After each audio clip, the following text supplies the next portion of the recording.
Hello नमस्कार, एक बार फिर से स्वागत है आप सभी प्यारे बच्चों का आरसीसी के आपके अपने इस ऑनलाइन डिजिटल प्लेटफॉर्म पर। प्यारे बच्चों, आज के इस गणित के सेशन में हम लोग बात करेंगे हमारी जो कक्षा 10 की गणित है और उसका एक बहुत ही इम्पोर्टेंट और जो छोटा चैप्टर है यानी प्रश्नावली 2, जिसमें हम लोग पढ़ेंगे बच्चों यहाँ पर बहुपद को लेकर। आपको मालूम है इस बार जो वर्ष 2023 के अंदर हम लोग गणित का अध्ययन करने जा रहे हैं उसमें बच्चों जो पिछला सिलेबस था उसमें 30% कम हो गया और वो जो 30% कम हुआ है वो भाग हमारे इस चैप्टर नंबर 2 से भी काटा गया है। इसमें केवल 2 चीज़ें हम लोग पढ़ेंगे यहाँ पर। एक तो पढ़ेंगे हमारी प्रश्नावली 2.1 जिसके अंदर हम लोग कुछ ग्राफ के बारे में पढ़ेंगे, एक्स एक्स और वाई एक्स यानी कितनी बार वह एक्स एक्स और वाई एक्स रेखाओं को काटेगा। और एक हम पढ़ेंगे बहुपद के शून्यंक ज्ञात करना और द्विघात समीकरण ज्ञात करना।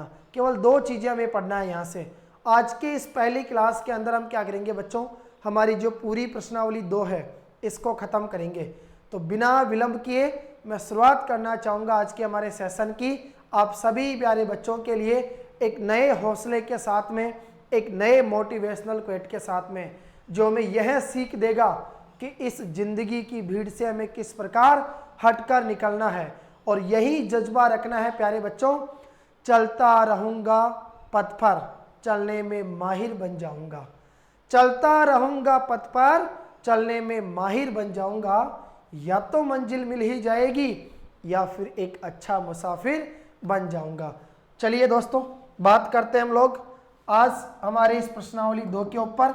और पता है ना बच्चों क्या पढ़ेंगे हम लोग? आपने कहा सर प्रश्नावली 2,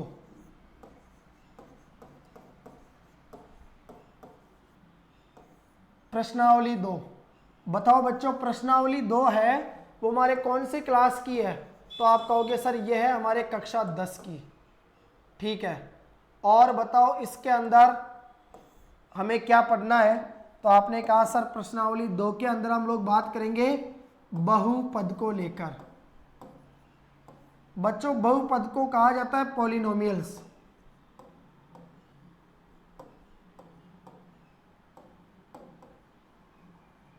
देखो नाम से पता चलेगा बहुपद यानी सर बहुत सारे पद जिसके अंदर 2 या 2 से अधिक क्या होगी, पदों की संख्या होगी। यहाँ बच्चों हमारी जो कक्षा 10 है इसके अंदर हम लोग क्या करेंगे, इस बहुपद का कितने रूप से वर्गीकरण करेंगे? तो आप कहोगे सर 3 प्रकार से हम लोग इसका यहाँ पर अध्ययन करेंगे। और वो देखो बच्चों 3 बातें हमें इसके अंदर क्या क्या पढ़नी है। सबसे पहली जो चीज़ है ना वो यहाँ से हमारे पास में निकल के आएगी,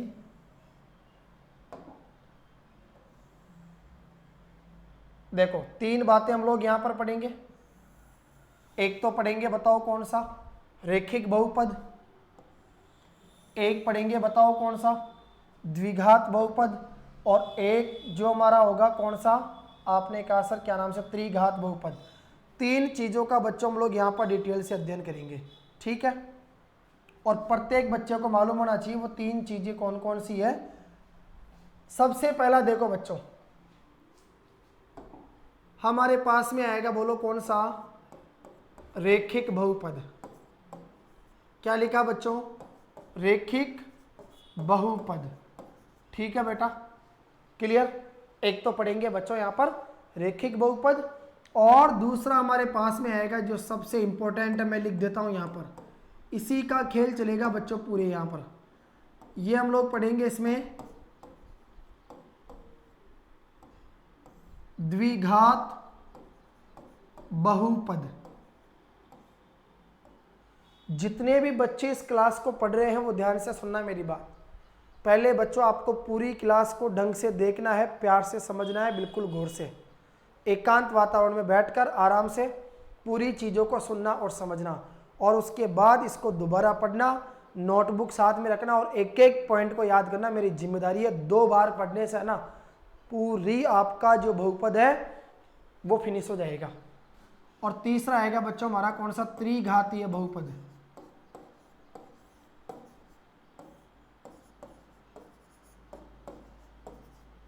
देखो सबसे पहले आप पूछोगे बच्चों सर रैखिक बहुपद क्या होता है? ज़्यादा समय खराब करूँगा यहाँ पर ज़्यादा समय मैं आपका खराब करना नहीं चाहूँगा। सीधी सी बात है बेटा, रैखिक बहुपद उस बहुपद को कहा जाता है जिसकी अधिकतम घात, बच्चों अधिकतम घात पता है किसकी, यहाँ हमारे पास में एक काम में आएगी चर संख्या, और इस बहुपद के अंदर जो चर संख्या हम काम में लेंगे बच्चों वो कौन सी रहेगी हमारी x। जरूरी नहीं है y भी हो सकता है, t भी हो सकता है, m भी हो सकता है, कुछ भी आ सकता है, लेकिन ज़्यादातर हम लोग किसकी बात करते हैं बच्चों, x की।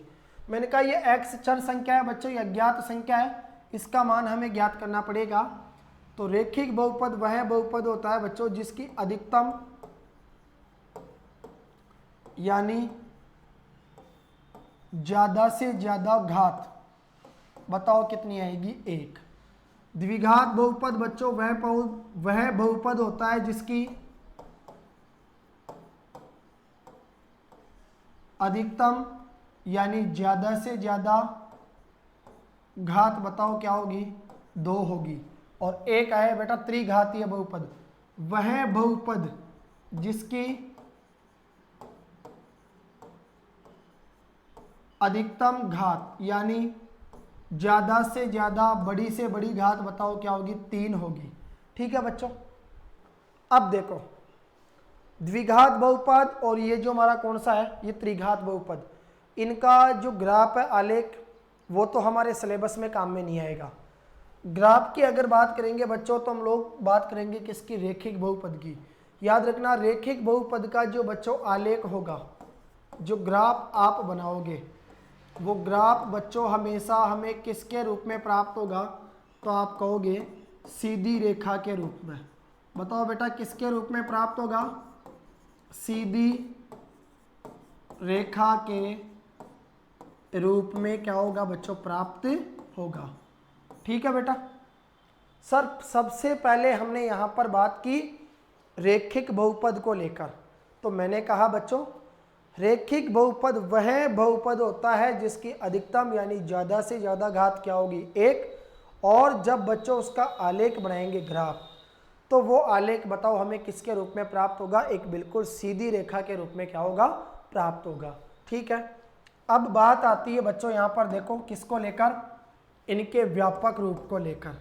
आपको मालूम होना चाहिए व्यापक रूप, या बच्चों आप लोग इसको क्या कह सकते हो, इनका सूत्र भी कह सकते हो। तो बेटा रैखिक बहुपद का जो व्यापक सूत्र है बच्चों वो हमारे पास में काम में आता है ax प्लस का b बराबर 0।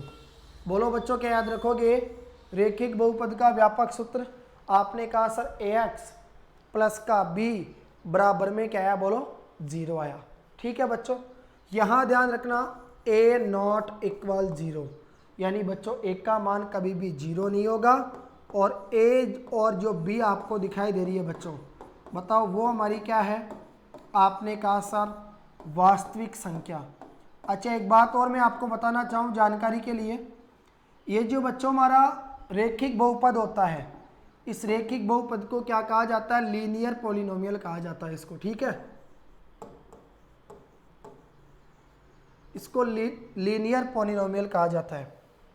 इसके बाद बात करेंगे बच्चों हम लोग द्विघात बहुपद, इसके लिए एक शब्द आप लोग याद रखना, और वो शब्द हमारे पास में काम में आता है बच्चों क्वाड्रेट। इसको कहा जाता है क्वाड्रेटिक पॉलिनोमियल।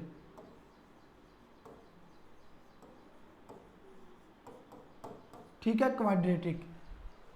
द्विघात बहुपद ऐसा बहुपद जिसकी अधिकतम यानी बड़ी से बड़ी घात कितनी होगी बच्चों, 2 होगी।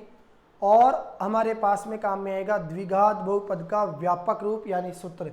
बच्चों ये प्रत्येक भैया बहन को मालूम होना चाहिए।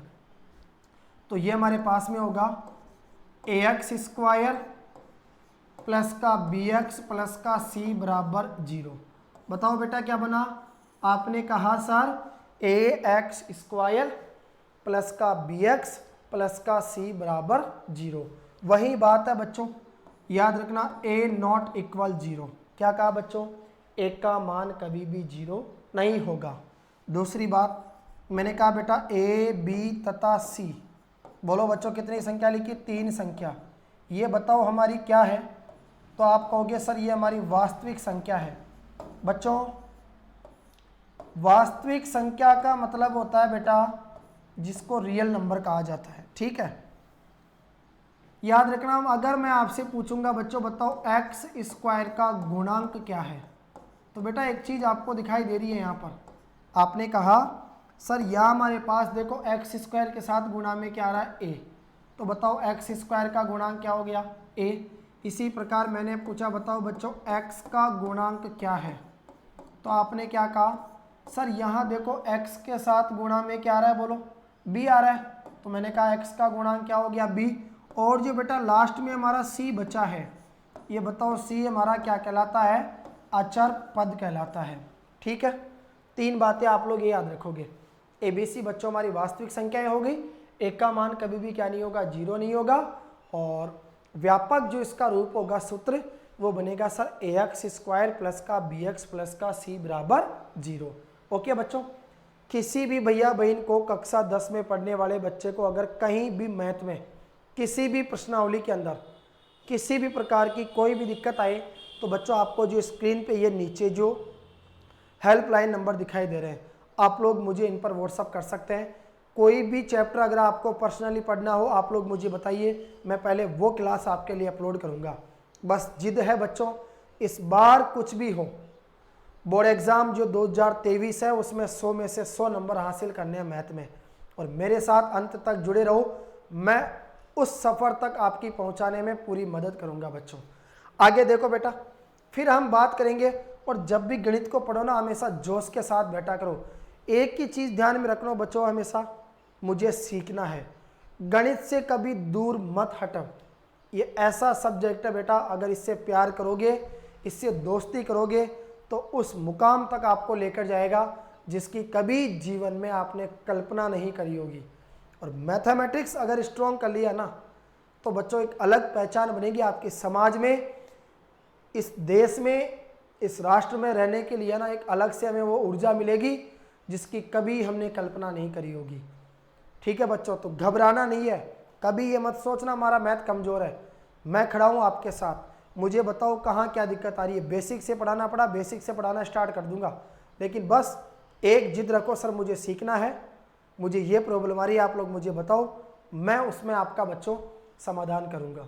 अब देखो बेटा, आता है हमारा कौन सा, आपने कहा सर त्रिघातीय बहुपद। बच्चों जो हमारा त्रिघातीय बहुपद होता है, इसका जो व्यापक रूप है सूत्र, वो हमारे पास में बनेगा ax की घात 3 प्लस का bx स्क्वायर प्लस का cx प्लस का d बराबर 0। आपने क्या कहा सर इसके अंदर कितने पद आए, मैंने कहा बच्चों देखो 4 पद। बच्चों पहली बात sir a not equal 0, a का मान कभी भी क्या नहीं होगा, बोलो बच्चों, a का मान कभी भी 0 नहीं होगा, ठीक है। पहली चीज़ तो ये हो गई। दूसरी बात आती है बच्चों हमारे पास में कि सर a, b, c और d, 4 हमारे पास में क्या है बेटा, वास्तविक संख्या। बोलो क्या है बच्चों, आपने कहा सर वास्तविक संख्या, ठीक है बेटा। ये बहुत कम काम में आएगा, पूरा फोकस जो हमारा रहेगा वो रहेगा क्वाड्रेट यानी एक द्विघात बहुपद के ऊपर। अगर बच्चों एग्जाम्पल्स की आप लोग बात करोगे, देखो बेटा रेखिक बहुपद का एग्जाम्पल, जैसे मैंने लिखा 2x प्लस का 5 बराबर 0, मैंने लिखा 3x माइनस का 4 बराबर 0, मैंने कहा 5x प्लस का 28 बराबर 0, सब किसके रूप में लिखे गए हैं, ax प्लस b के रूप में। सारे एग्जाम्पल बताओ किसके हैं, आपने कहा सर रेखिक बहुपद के। अब आओ बच्चों द्विघात बहुपद के ऊपर, इसका एग्जाम्पल मैंने लिखा 2x स्क्वायर माइनस का 5x प्लस का 8 बराबर 0। क्लियर बच्चों। इसी प्रकार आपने लिखा 3y स्क्वायर प्लस का 27y माइनस का 8 बराबर 0। आपने लिखा बच्चों 2x स्क्वायर माइनस का रूट 3x प्लस का 4 बराबर 0। सब चीज़ें आपको बताओ किसके रूप में दिखाई दे रही है, तो आपने कहा सर ax स्क्वायर प्लस का bx प्लस का c बराबर 0 के रूप में यहाँ पर हमें दिखाई दे रहा है, ठीक है बच्चों। ये कंप्लीट हो गया हमारा कौन सा बताओ, द्विघात बहुपद। अगर मैं बात करूंगा आपके त्रिघातीय बहुपद की बच्चों, इसको क्या कहा जाता है? क्यूबिक, CUBIC, यानी क्यूबिक, और आगे आपका पॉलिनोमियल। ठीक है, देखो बच्चों, इसके अंदर जैसे आपने कहा सर 3x³ माइनस का 2x स्क्वायर प्लस का 4x माइनस का 5 बराबर 0, किसके रूप में दिखाई दिया? ax³ प्लस का bx स्क्वायर प्लस का cx प्लस का d बराबर 0। ठीक है बच्चों, तो मतलब वो कंसेप्ट आपको पता होना चाहिए कि कौन सा बहुपद है, उसका व्यापक सूत्र क्या होगा, उसके आधार पर बच्चों आपको क्या करनी होगी, इसकी पहचान करनी होगी। ठीक है बेटा, ये एग्जाम्पल आप लोग याद रखना। इसी प्रकार देखो मैंने लिखा 2x³ प्लस का 4x स्क्वायर माइनस का 9x प्लस का 11 बराबर 0। ठीक है बेटा, तो तीन चीज़ें यहाँ पर देखो हमारे सामने निकल के आई। आपने कहा सर रेखिक बहुपद आ गया, सर द्विघात बहुपद आ गया, और कौन सा आ गया बच्चों बताओ? तो आपने कहा सर एक आ गया हमारा त्रिघातीय बहुपद। ठीक है बच्चों, चाहो तो बेटा आप लोग है ना इसका स्क्रीनशॉट भी ले सकते हो। ठीक है, और वैसे तो आपको है ना नोटबुक साथ में रखनी है, जिसमें आपको एक एक पॉइंट को बच्चों क्या करना है, बिल्कुल बारीकी से नोट करते हुए चलना है। अब देखो बेटा, मैं यहाँ पर एक चीज़ आपको सिखाना चाहूँगा, पूरा खेल किसके ऊपर निर्भर करेगा? तो आपने कहा सर पूरा खेल हमारा निर्भर करेगा द्विघात बहुपद के ऊपर। बताओ बेटा किसके ऊपर? द्विघात बहुपद के ऊपर।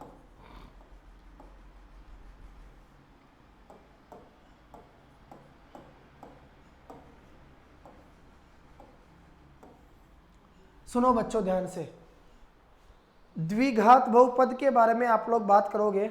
अभी हमने पढ़ा था सर द्विघात बहुपद का जो व्यापक सूत्र है, यानी व्यापक रूप क्या होगा? तो आपने कहा सर ax² प्लस का bx प्लस का c बराबर 0 आएगा। ठीक है बच्चों, मैं क्या करूँगा, एक एग्जाम्पल लूँगा। मैंने कहा जैसे बच्चों एग्जाम्पल है 2x² माइनस का 5x प्लस का 4 बराबर 0। अब देखो बच्चों, यहाँ से मैं तीन बातें आपसे पूछूंगा। बताओ बेटा a का मान क्या होगा, एक पूछूंगा मैं आपसे बच्चों b का मान क्या होगा, और एक मैंने पूछा बताओ बेटा c का मान क्या होगा। ठीक है, तीन बातें आपके सामने आई। अगर आपने गौर से पढ़ा है और निश्चित रूप से समझा है तो आप कन्फर्म रूप से इसका जवाब दे पाओगे कि सर जस्ट अभी कुछ मिनट पहले आपने बताया था कि x² का जो गुणांक होगा, x² के साथ जो गुणा में आएगा बच्चों, बताओ वो किसका मान होगा? एक का मान। तो बोलो बेटा x² के साथ गुणा में क्या आ रहा है? 2। आपने कहा सर एक का मान कितना आया? 2 आ गया। अब मैंने पूछा बताओ रे बेटा जो x के साथ गुणा में आएगा वो b का मान होगा, तो बताओ x के साथ गुणा में क्या आ रहा है? 5, और वो भी आगे चिन्ह किसका है? माइनस का। अगर बच्चों आगे चिन्ह माइनस का आ जाए तो उसका भी आपको क्या करना पड़ेगा? यूज करना पड़ेगा। ठीक है बेटा, आपने कहा सर b का जो मान है वो हमारे पास में निकल के आ गया माइनस का 5, और मैंने कहा बच्चों c का मान कितना है जो लास्ट में बचा? आपने कहा सर 4। ठीक है बच्चों, एक का मान आ गया, b का मान आ गया और c का मान आ गया। सब चीज़ें क्लियर? मेरे हिसाब से यहाँ तक आपको कोई दिक्कत नहीं होनी चाहिए। ओके बच्चों, आगे बढ़ता हूँ मैं। अब देखो बेटा, आगे सीधी सी देखो हमने बात की यहाँ पर किसकी? प्रश्न को लेकर। अब मैं आता हूँ बच्चों आपके प्रश्नों के ऊपर, और इसके अंदर अभी तो हम लोग पढ़ेंगे एक तो बेटा देखो शून्यक ज्ञात करना सीखेंगे, शून्यकों का योग ज्ञात करना सीखेंगे, शून्यकों का गुणनफल ज्ञात करना सीखेंगे, और अगर शून्यकों का योग और शून्यकों का गुणनफल देगा तो उससे बच्चों हम लोग क्या करेंगे? एक द्विघात बहुपद को ज्ञात करना यहाँ पर सीखेंगे। ठीक है प्यारे बच्चों, देखो ध्यान से सुनना आप सभी। बेटा एक बात मुझे आप ये बताओ, एग्जाम्पल एक है आपका, नीचे दी गई आकृति 2.9 में ग्राफ को देखिए। आराम से आपको दिखाई दे रहा है, सुंदर सी तस्वीर है बच्चों, ढंग से देखो है ना। प्रत्येक आकृति में y बराबर px, बच्चों हमारे से कहा गया y बराबर px, जहां px क्या है बच्चों? हमारा एक बहुपद है का ग्राफ है। ग्राफों से प्रत्येक के लिए px के शून्यकों की संख्या ज्ञात करो। बच्चों शून्य का मतलब होता है जीरोज, ठीक है। जीरोज यानी क्या होता है बताओ, शून्य होता है। इसका मतलब ये हुआ बच्चों px जो हमारे को दिया गया है ना बेटा, ये px बताओ क्या हमारा एक बहुपद है यानी पॉलिनोमियल है, क्लियर। और y बराबर क्या दे रखा है px। तो इस चीज से बच्चों हमें ये पता चलेगा, सर हम एक चीज के ऊपर गौर करेंगे, हमें बताना है कि y बराबर px, जहां px एक बहुपद है का ग्राफ है, और ग्राफ से प्रत्येक के लिए px के क्या बतानी है, शून्यकों की संख्या। बच्चों सिंपल सी बात है, यहाँ x आ रहा है, अगर ये ऐसे होता है बेटा x बराबर p ब्रेकेट y, तो इस स्थिति में तो हमारे पास में बताओ क्या काम में आती, तो आप कहते सर y अक्ष को चेक करते हैं। लेकिन यहाँ क्या दिया गया है बच्चों, x दिया गया है, तो कौन सी x पे ऊपर फोकस करोगे, अक्ष के ऊपर। अक्ष जितनी बार कट रहा है उतने क्या हो जाएंगे बच्चों हमारे पास में शून्यकों की संख्या। देखो बच्चों ध्यान से,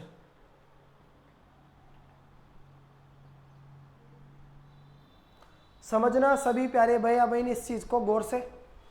बेटा यहां से हमें पता चला, देखो पहला प्रश्न था हमारा, इस वाले ग्राफ को देखो बच्चों, ये ग्राफ आपका इस प्रकार से है, ठीक है। सभी बच्चों को मालूम है सर ये होता है हमारा x और x डैश, ये होता है हमारा y और बताओ क्या बच्चों, y डैश। तो ये होती है बच्चों हमारी yx, ये होती है xx, दोनों जिसके ऊपर मिलती है उसको मूल बिंदु कहा जाता है। और इसका जो ग्राफ है बेटा आलेख में वो इस प्रकार से बन रहा है। यहाँ एक चीज़ नोट करो बच्चों आप लोग, मुझे बताओ ये xx है और ये yx है। अब ये जो आपकी रेखा जा रही है ग्राफ के अंदर, ये बताओ इस xx को कितनी बार काट रही है, कितने पॉइंटों के ऊपर काट रही है बच्चों। तो आपने कहा सर ये तो देखो एक ही बार काट रही है, इसका मतलब यहाँ शून्यकों की संख्या क्या होगी, एक होगी। इस पे आओ बच्चों, बताओ ये xx को कितनी बार काट रही है, दो बार काट रही है। तो आपने कहा सर देखो ये दो जगह काट रही है, तो इसका मतलब इसमें शून्यकों की संख्या कितनी होगी, दो होगी। इसको देखो बेटा, एक यहाँ से काटी, एक यहाँ से काटी, एक यहाँ से काटी, कितनी जगह काटी, तीन जगह। इसमें शून्यकों की संख्या बताओ बच्चों कितनी होगी, तीन हो गई। ध्यान रखना y बराबर px है x, इसका मतलब xx को कितनी बार काट रहा है। अगर बच्चों यहाँ y आ जाता तो फिर ये चेक करते yx जो बिल्कुल सीधी खड़ी है उसको कितनी बार काट रहा है, उस हिसाब से हमें क्या बताना पड़ता है यहाँ पर, शून्यकों की संख्या। ठीक है प्यारे बच्चों, अब देखो इसको चेक करो, बिल्कुल सीधी जा रही है, सीधी जा रही है, इसका मतलब है बच्चों ये हमारा क्या है, एक रेखिक बहुपद है। क्योंकि रेखिक बहुपद का जो ग्राफ है बच्चों वो हमें हमेशा एक सीधी यानी सरल रेखा के रूप में क्या होता है बताओ, प्राप्त होता है।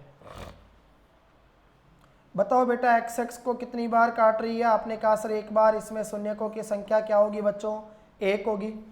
इसको देखो ये कितनी बार काट रही है, ये भी एक ही बार काट रही है, इसका मतलब इसमें भी शून्यकों का एक की संख्या एक होगी।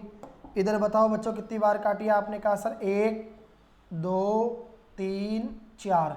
xx को बताओ कितनी बार काटी, चार बार। तो इसके अंदर बताओ बच्चों शून्यकों की संख्या कितनी हो जाएगी, चार। बस बिल्कुल इजी है, यहीं पे आपका आंसर आ गया बच्चों। इसके बाद में देखो बेटा एक और आपका प्रश्न है प्रश्नावली 2.1 का, जिसमें केवल एक ही प्रश्न है। इसमें कहा गया है किसी बहुपद px के लिए वही चीज है बच्चों, y बराबर px का ग्राफ नीचे आकृति 2.10 में दिया गया है।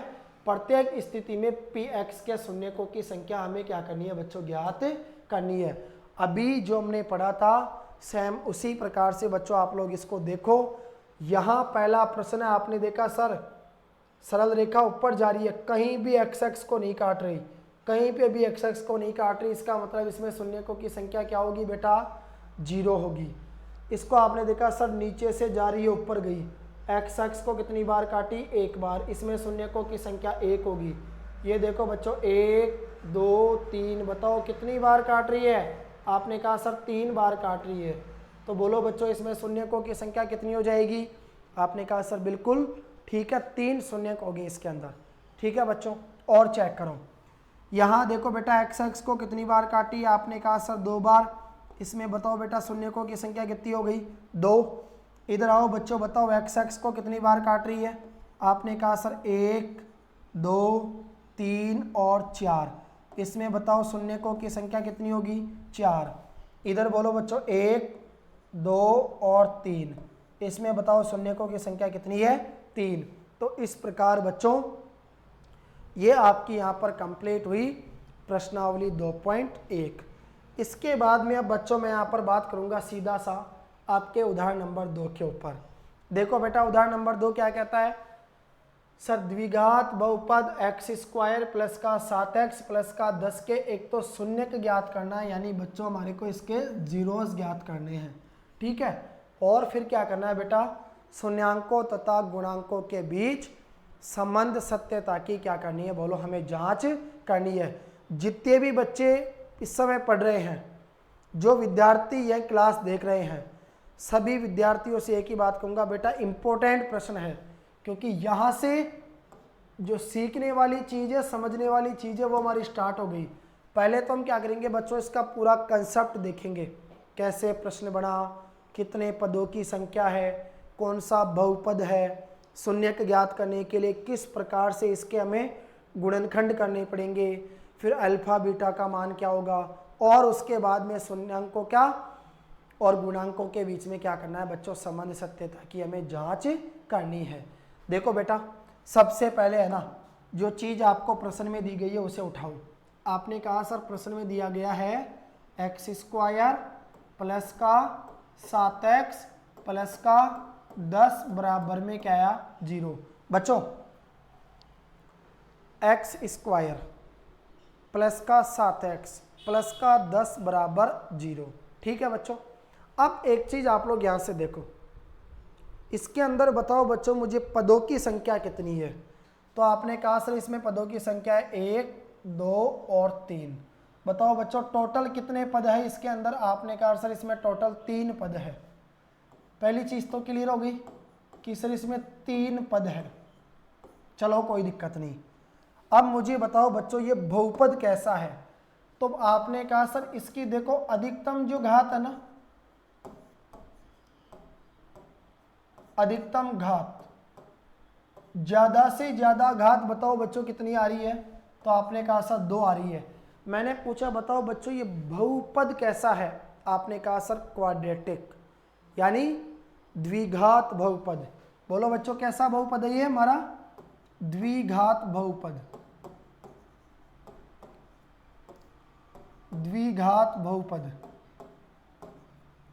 चलो बच्चों यहां तक तो आप कहोगे सर किसी प्रकार की हमें कोई भी दिक्कत नहीं है, ठीक है।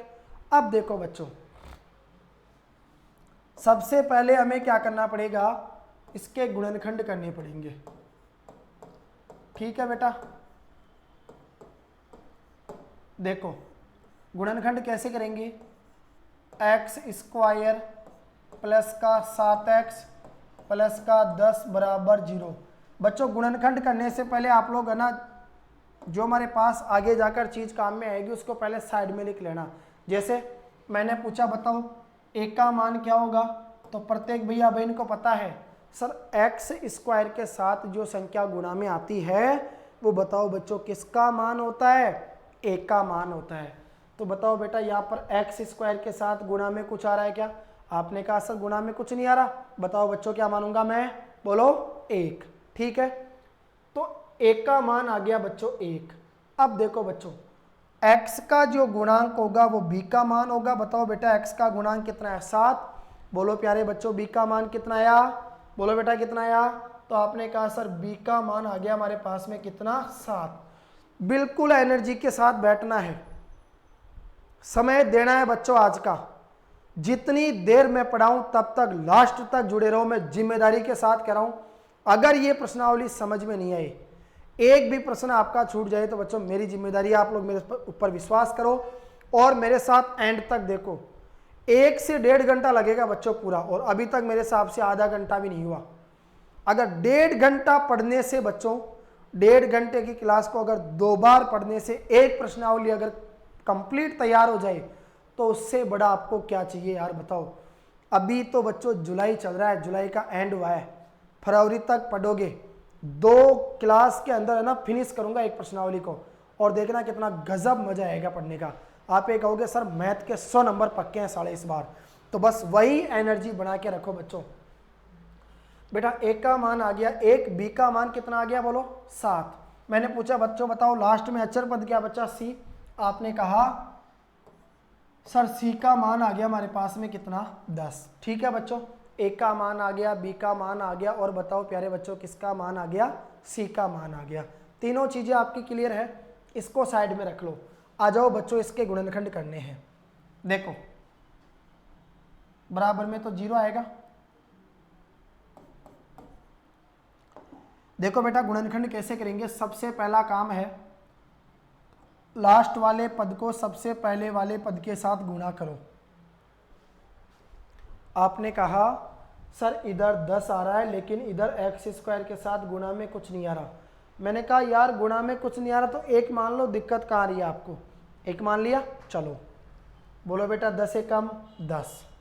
अब बच्चों ये जो 10 है इसके लिए 2 ऐसी संख्याएं विचार करो, इस 10 को 2 ऐसे टुकड़ों में तोड़ दो कि अगर उन दोनों टुकड़ों को गुणा करे तो बच्चों 10 आ जाए, या तो उन दोनों संख्याओं को आपस में जोड़ने पर, या फिर बच्चों उन दोनों संख्याओं को आपस में घटाने पर।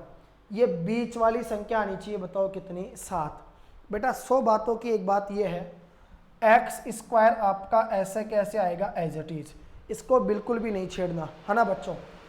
प्लस का 10 भी बच्चों हमारा ऐसे कैसे आएगा, इसको भी बिल्कुल भी नहीं छेड़ना। बस जिस काम के लिए हम लोग यहाँ पर प्रयासरत है वो काम हमारा ये है बच्चों कि ये जो 7x है ना हमारा, इस 7x को बच्चों क्या करना पड़ेगा, हमें यहाँ से 2 भागों के अंदर तोड़ना पड़ेगा। उससे क्या होगा बेटा, अभी देखो ऊपर कितने पद है, 3 पद। जब इसको 2 भागों में तोड़ देंगे यहाँ से तो क्या होगा बच्चों, 2 पद बनेंगे। तो 2 और 2 टोटल कितने हो जाएंगे, 4 पद, यानी 2 पदों का क्या बन जाएगा बच्चों हमारे पास में जोड़ा बन जाएगा पेयर। उसके बाद में हमारा सारा काम आसान है।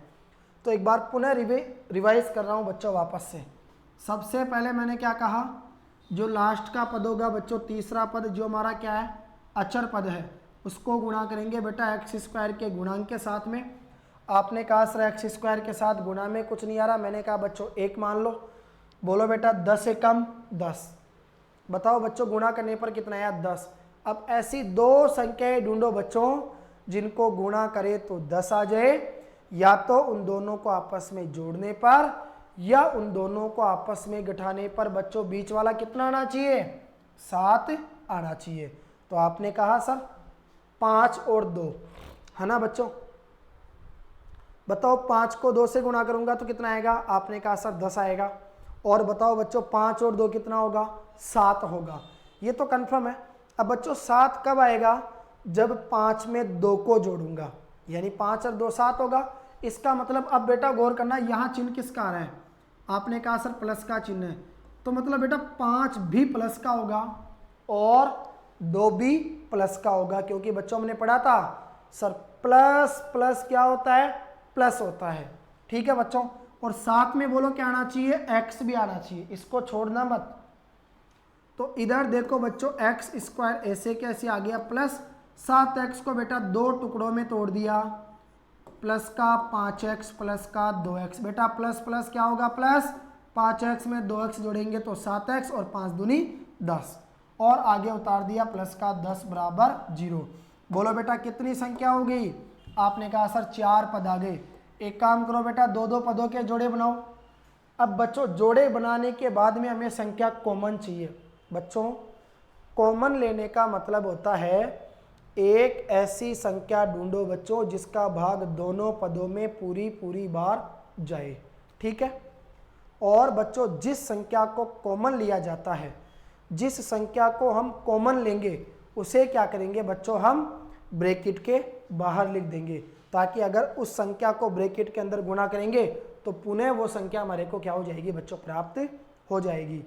और फिर भी अगर ऐसी कंडीशन आ जाए कि दोनों पदों में कोई भी संख्या कॉमन नहीं है, तो उस स्थिति में बच्चों कॉमन क्या लेंगे, 1।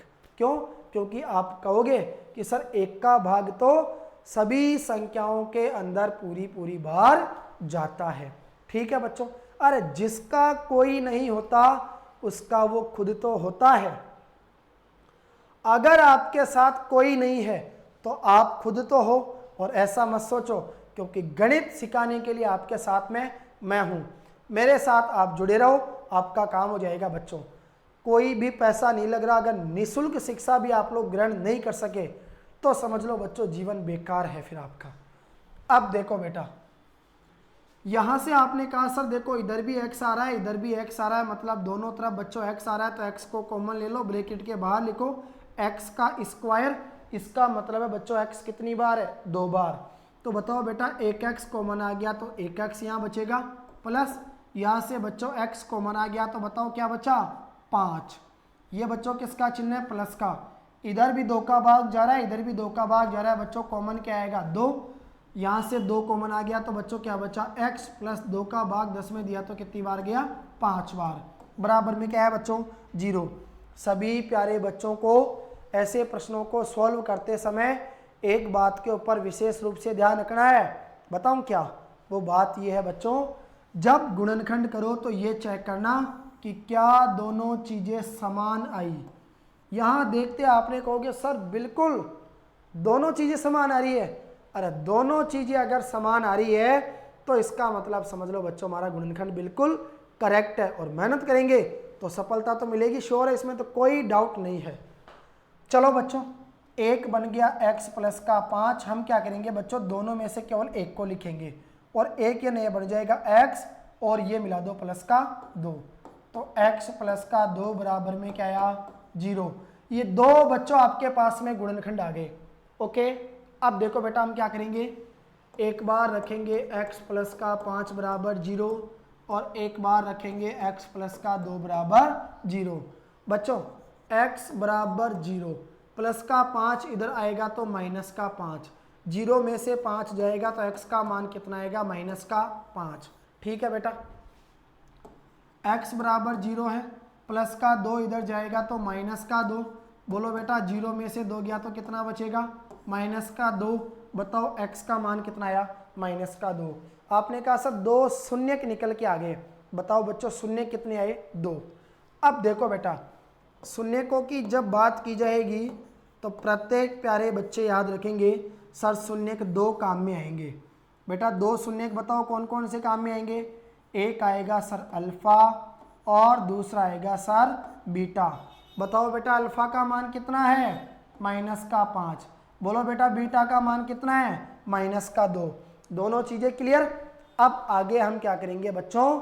यहां से निकालेंगे क्या? शून्य को और गुणांकों के बीच संबंध सत्यता की जांच। ठीक है बच्चों, अब क्या करेंगे बताओ? बोलो शून्य को तथा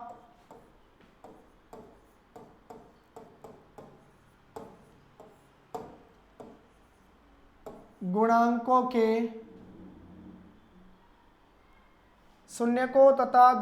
के बीच संबंध सत्यता की जांच।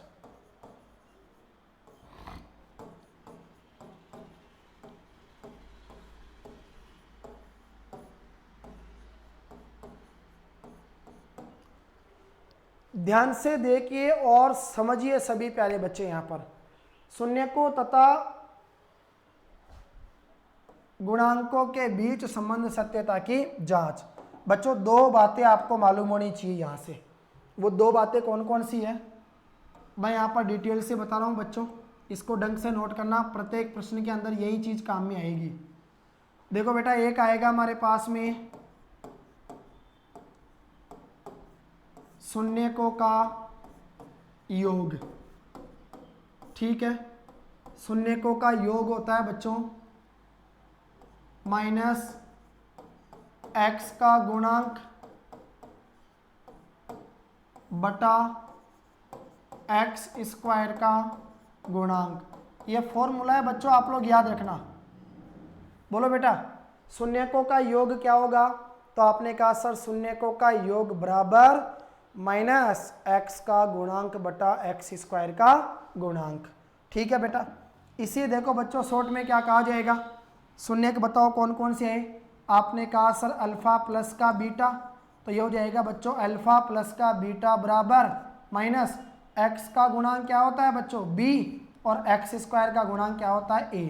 तो ये बन जाएगा अल्फा प्लस का बीटा बराबर माइनस का बी अपॉन ए। बोलो बच्चों क्या बनेगा, अल्फा प्लस का बीटा बराबर माइनस का बी अपॉन ए। ओके, और दूसरी चीज आती है बच्चों हमारे पास में, बोलो क्या आएगी, शून्यकों का गुणनफल। बोलो बच्चों क्या आएगा, शून्यकों का गुणनफल। और याद रखना बेटा शून्यकों का जो गुणनफल है वो बताओ क्या होगा, तो शून्यकों का गुणनफल बराबर होगा अचर पद और बटे में आ जाएगा एक्स स्क्वायर का गुणांक। बोलो अचर पद बटा एक्स स्क्वायर का गुणांक। तो शून्यकों का गुणनफल यानी अल्फा गुणा बीटा बराबर अचर पद सी अपॉन एक्स स्क्वायर का गुणांक क्या होगा ए। ठीक है, जो मान आया था उसको यहां पर रखकर चेक कर लो बच्चों। अल्फा और बीटा का मान बताओ कितना आया था अभी, तो आपने क्या कहा सर अल्फा और बीटा का मान हमारे पास में निकल के आया था कितना, माइनस का 5 और माइनस का 2। ठीक है बच्चों, तो अल्फा गुणा बीटा का मान कितना आया, माइनस का 5 गुणा माइनस का 2। बच्चों ब्रैकेट का मतलब गुणा होता है, तो माइनस माइनस क्या होगा प्लस, 5 दूनी बताओ कितना आया 10 बराबर सी क्या है बेटा, बोलो सी क्या है, अचर पद। ऊपर जब पढ़ा था तब बताओ सी का मान कितना आया था, तो आपने कहा सर 10 आया था। ए का मान कितना आया था 1, बताओ 10 में 1 का भाग देंगे तो क्या आएगा 10। जांच बराबर है, देख लो अल्फा गुणा बीटा किसके बराबर है, सी अपॉन ए के बराबर। स्टार्टिंग में पढ़ा था ना प्रश्न के अंदर, देख लो आप एक बार चेक कर लो। सी का मान 10 था और बच्चों बताओ कितना था हमारे पास, ए का मान 1, बी का मान कितना था 7। एक चीज तो ये क्लियर हो गई। इधर आओ बच्चों, अल्फा प्लस बीटा, अल्फा का मान कितना था माइनस का 5 प्लस बीटा का मान कितना था माइनस का 2। दो चिन्ह अगर पास पास में आ जाए तो क्या लगाओगे बच्चों, ब्रैकेट, ये माइनस आ गया। बी का मान बताओ कितना था, ऊपर चेक करो बेटा, बी का मान था सर 7, तो यहाँ पे रखो बच्चों 7 और बटे में क्या आ जाएगा ए का मान 1। बोलो माइनस का 5 प्लस माइनस क्या होगा माइनस का 2 बराबर माइनस के 7 में 1 का भाग देंगे तो माइनस का 7। बच्चों माइनस माइनस क्या होता है प्लस, आगे चिन्ह किसका आता है माइनस का।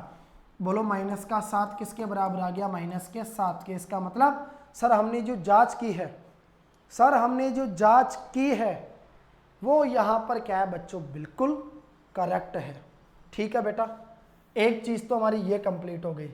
इसके बाद में देखो आगे बढ़ता हूँ बच्चों अगले प्रश्न की तरफ।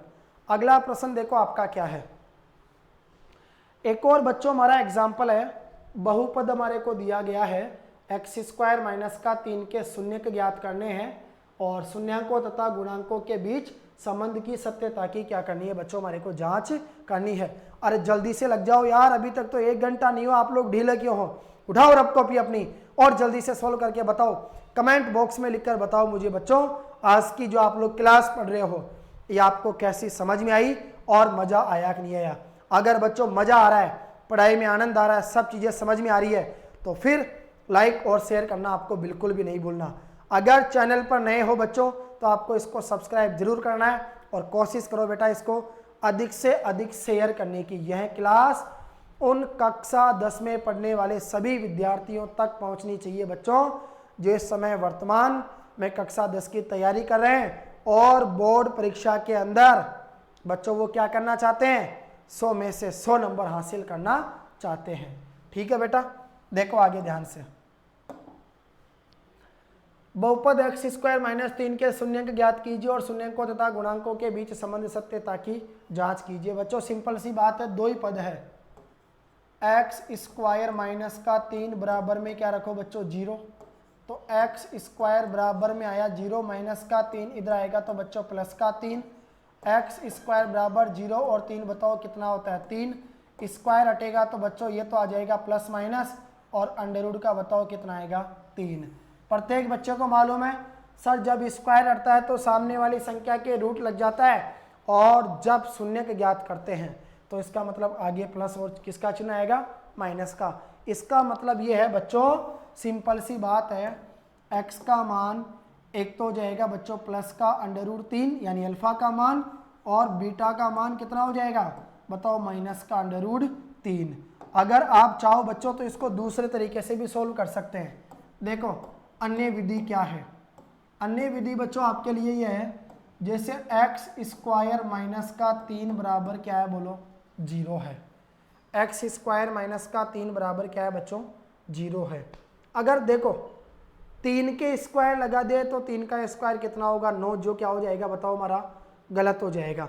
लेकिन अगर बच्चों इसको मैं ऐसे लिखूं, x² माइनस √3 का स्क्वायर, तो बच्चों इसके मान में कोई भी परिवर्तन नहीं होगा। पूछो क्यों, क्योंकि √3 का स्क्वायर बच्चों इसका मतलब है √3 को √3 से गुणा करना पड़ेगा, और सबको पता है सर जब √3 को √3 से गुणा करते हैं तो अंडर तो हट जाता है, और बच्चों क्या बच जाता है बोलो, हमारा 3 बच जाता है, राइट।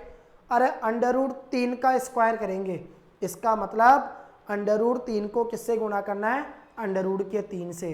तो बच्चों अगर √3 को √3 से गुणा करेंगे तो तो हट जाएगा, और बच्चों क्या बच जाएगा बोलो, 3 बच जाएगा। तो यहाँ बच्चों आपका एक फॉर्मूला काम में आएगा, a² माइनस का b²। ये बच्चों आपको याद रखना है, और उम्मीद करूँगा शायद आपने पढ़ा भी होगा। देखो बेटा a² माइनस b² बराबर फॉर्मूला होता है हमारा a प्लस का b, और क्या होता है बच्चों बोलो, a माइनस का b। ठीक है बच्चों, देखो यहाँ से x को बेटा हमने क्या मान लिया a, और √3 को हमने क्या मान लिया बच्चों b। तो a² माइनस का b² बराबर होता है a प्लस का b गुणा a माइनस का b। बताओ बच्चों a की जगह क्या रखूंगा, x, एक बार तो आ जाएगा बोलो x प्लस का √3, और एक बार आ जाएगा x माइनस का √3। बताओ बराबर में क्या रखोगे, 0। आ गया ना बेटा आपके दोनों शून्य। अब एक काम करो, x प्लस का 3 बराबर 0 रखो, और x माइनस का 3 बराबर 0 रखो। तो बेटा x प्लस का √3 बराबर 0 इधर रखा, x माइनस का √3 बराबर 0, प्लस का √3 इधर जाएगा तो किसका होगा, माइनस का, x बराबर माइनस का √3। ठीक है बच्चों, और माइनस का √3 इधर जाएगा तो किसका होगा, प्लस का √3। तो बोलो बच्चों अल्फा का मान तो आ गया माइनस का √3, और बीटा का मान कितना आ गया बच्चों, प्लस का √3। दोनों चीज़ें आपकी बच्चों यहाँ पर क्लियर। मैंने क्या कहा, दोनों चीज़ें हमारी यहाँ पर क्या हो गई बच्चों, कंप्लीट हो गई।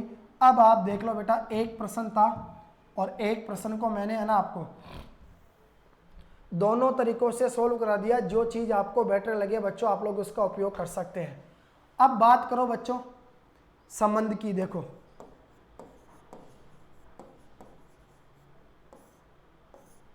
जब बेटा शून्य को और गुणांकों के बीच में हमें संबंध पढ़ना होगा, उस स्थिति में देखो हमें ABC का मान पता होना चाहिए।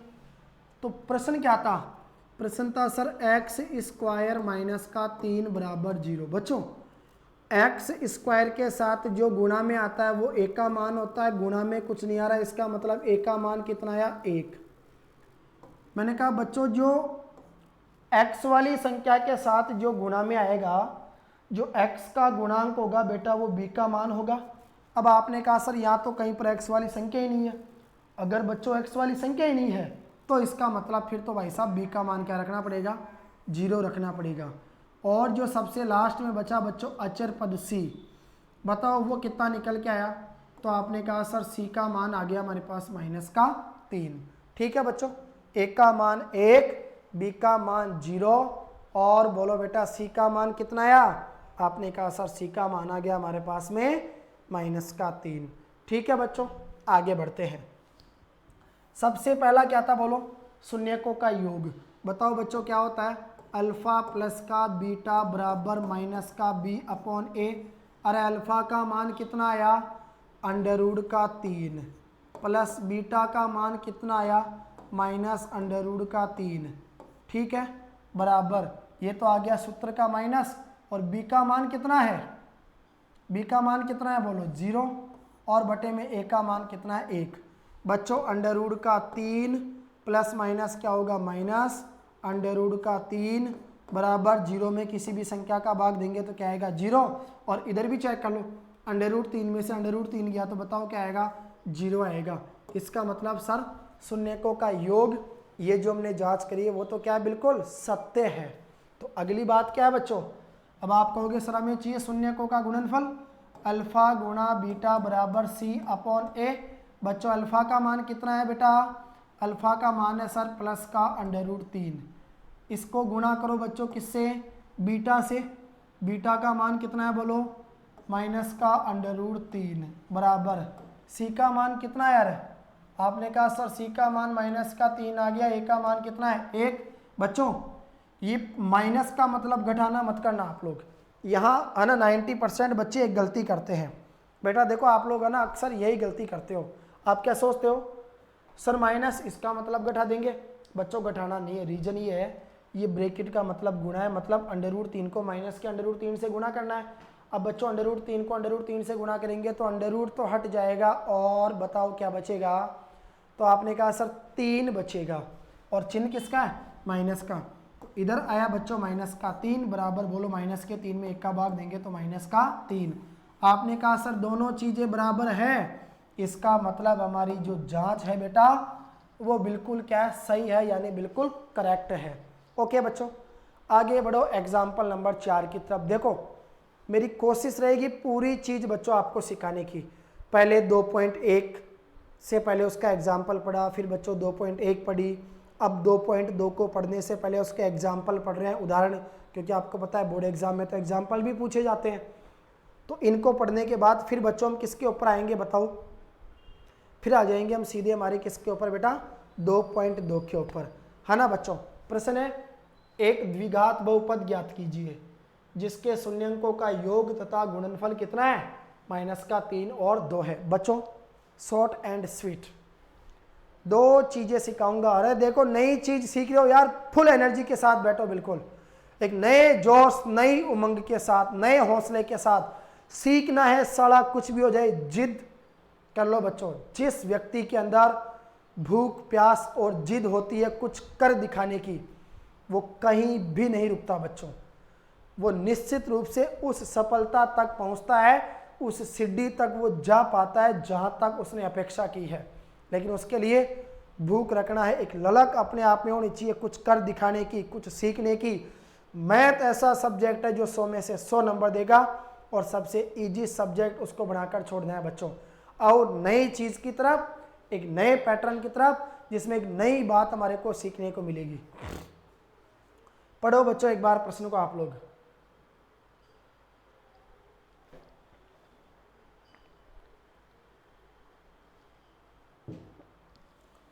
देखो बेटा ध्यान से समझना, एक एक हर उस बात को जहां तक हम सब पहुंचने का प्रयास करेंगे। बच्चों प्रश्न है एक द्विघात बहुपद ज्ञात कीजिए, यानी इस बार हमें ज्ञात करना है बच्चों ax² प्लस का bx प्लस का c बराबर 0। पिछले प्रश्नों में तो इसका मान दिया गया था, लेकिन इस बार तो हमें इसका मान ज्ञात करना पड़ेगा। जिसके शून्यकों का योग, प्यारे बच्चों इस लाइन के ऊपर गौर करो। अभी आप कहोगे सर आपने थोड़ी देर पहले पढ़ाया था शून्यकों का योग होता है अल्फा प्लस का बीटा, और अल्फा प्लस बीटा का जो मान है वो प्रश्न में कितना है क्रम के अनुसार माइनस का 3। दूसरी बात बताओ रे बेटा गुणनफल कितना है अल्फा गुणा बीटा, तो आपने कहा सर अल्फा गुणा बीटा का जो मान है वो हमारे को प्रश्न में बोलो कितना दिया गया है, आपने कहा सर 2 दिया गया है। अल्फा प्लस बीटा माइनस का 3 और अल्फा गुणा बीटा बताओ बच्चों कितना है हमारे पास में 2। ओके अब देखो बच्चों बेटा इसके 2 तरीके हैं। सबसे पहला तरीका तो ये है अगर अल्फा प्लस बीटा और अल्फा गुणा बीटा का मान दे दें और द्विघात समीकरण ज्ञात करना हो तो बच्चों हम लोग क्या करते हैं एक सूत्र का उपयोग करते हैं, और वो सूत्र है बच्चों x square minus bracket alpha plus का बीटा गुणा एक्स प्लस अल्फ़ा गुणा बीटा। ठीक है, ये वाला सूत्र आप लोग याद रखना बच्चों। मैंने क्या लिखा, x square minus bracket alpha plus का beta bracket x plus alpha गुणा बीटा। ठीक है, इसके माध्यम से तो देखो हम लोग कैसे एक द्विघात बहुपद को ज्ञात करेंगे बच्चों। ये तो आ गया एक्स स्क्वायर, यह आ गया माइनस अल्फ़ा प्लस बीटा। बोलो बेटा, अल्फ़ा प्लस बीटा की जगह मैं क्या रखूंगा, माइनस का 3, साथ में क्या आ रहा है बताओ, एक्स आ रहा है, प्लस अल्फ़ा गुणा बीटा का मान बताओ बच्चों कितना रखना पड़ेगा, 2। तो इधर आ गया बेटा एक्स स्क्वायर, माइनस माइनस क्या हो जाएगा प्लस, 3 को एक्स से गुणा करेंगे तो बताओ क्या आएगा 3x, और प्लस का बोलो क्या आ गया 2 बराबर 0। बस यही आंसर आ जाएगा हमारा। बोलो आंसर क्या आया, एक्स स्क्वायर प्लस का 3x प्लस का 2 बराबर 0। बोलो बच्चों क्या आंसर आया, एक्स स्क्वायर प्लस का 3x प्लस का 2 बराबर 0। लेकिन अगर आप ये कहो सर हम लोग इस सूत्र का उपयोग नहीं करेंगे, दूसरा तरीका बताओ, तो दूसरा जो तरीका है बच्चों ये है, अल्फा प्लस बीटा बराबर माइनस का 3 है, तो अल्फा प्लस बीटा किसके बराबर होता है बोलो, हमने पढ़ा था सर माइनस के b अपॉन ए के बराबर होता है। तो माइनस का b अपॉन ए बराबर माइनस का 3 बटा ए का मान कुछ नहीं है, तो बोलो क्या मान लोगे 1। तो यहाँ से आपने कहा सर ए का मान तो 1 आ गया, और माइनस b का मान कितना आया, माइनस का 3। तो माइनस से माइनस कट गया, तो बताओ b का मान कितना आ गया 3। ठीक है, और एक होता है बच्चों अल्फ़ा गुणा बीटा, जो बताओ किसके बराबर होता है, c अपॉन ए के बराबर। तो अल्फ़ा गुणा बीटा का मान कितना है 2 बराबर c अपॉन ए, इधर 2 के बटे में कुछ नहीं है तो क्या मान लो 1। बोलो a का मान तो कितना आ गया 1, और c का मान कितना आ गया 2। यहाँ भी a का मान 1 था, यहाँ भी a का मान 1 था। a का मान रखेंगे बच्चों 1, b का मान रखेंगे बच्चों क्या नाम से 3, और c का मान बच्चों बताओ क्या रखेंगे 2। तो सूत्र क्या था द्विघात बहुपद का, आपने कहा सर ax स्क्वायर प्लस का bx प्लस का c बराबर 0। a का मान रखा 1, साथ में आ गया एक्स स्क्वायर, प्लस b का मान क्या रखा 3, साथ में आ गया x, प्लस c का मान क्या रखा 2 बराबर 0। 1 को एक्स स्क्वायर से गुणा किया तो एक्स स्क्वायर प्लस का 3x प्लस का 2 बराबर क्या आ गया बोलो बच्चों 0। क्लियर।